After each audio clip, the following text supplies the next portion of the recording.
বিমানবন্দরে অবতরণের সময় একটি যাত্রীবাহী বিমানে অগ্নিকাণ্ডের ঘটনা ঘটেছে। সোমবার সকালে টার্কিশ এয়ারলাইন্সের বিমানে ঘটা এই দুর্ঘটনায় চাকায় আগুন ধরে গেলে উপস্থিত যাত্রী ও কর্মীদের মধ্যে চরম আতঙ্ক ছড়িয়ে পড়ে। বৈমানিক ও বিমানবন্দরের উদ্ধারকারী দলের তৎপরতায় বিমানে থাকা ২৭৮ জন যাত্রী এবং ১১ জন কর্মীসহ মোট ২৮৯ জন আরোহীকে অক্ষত অবস্থায় নিরাপদে সরিয়ে নেওয়া সম্ভব হয়েছে। কাতার ভিত্তিক সংবাদ মাধ্যম আল জাজিরা সহ আন্তর্জাতিক একাধিক গণমাধ্যম এই তথ্য নিশ্চিত করে। টার্কিশ এয়ারলাইন্সের টিকে 726 নম্বর ফ্লাইটটি তুরস্কের ইস্তাম্বুল থেকে যাত্রা শুরু করে ভোররাতে কাঠমান্ডু পৌঁছায়। রানওয়েতে অবতরণের মুহূর্তেই বিমানের চাকায় আগুনের সূত্রপাত হয়।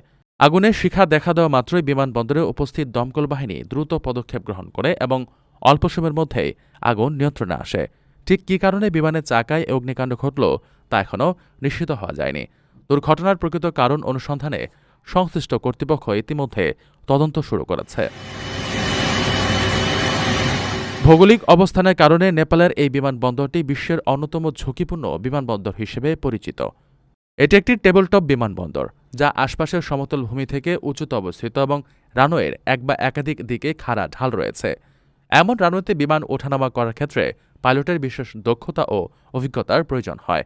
২০১০ সাল থেকে এখন পর্যন্ত এই বিমানবন্দরে বেশ কয়েকটি বড় ধরনের দুর্ঘটনা ঘটেছে, যার মধ্যে গত বছরের একটি বিমান বিধ্বস্তের ঘটনাও উল্লেখযোগ্য।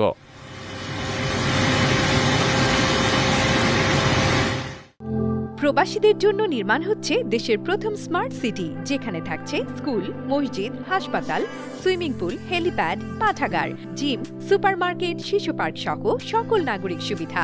মাত্র ৩০ লাখ টাকা বিনিয়োগে মিলছে আকর্ষণীয় ফ্ল্যাট। প্লাটিনাম ইনভেস্টরদের জন্য ঢাকা বিমানবন্দরে ভিআইপি প্রোটোকল সুবিধা।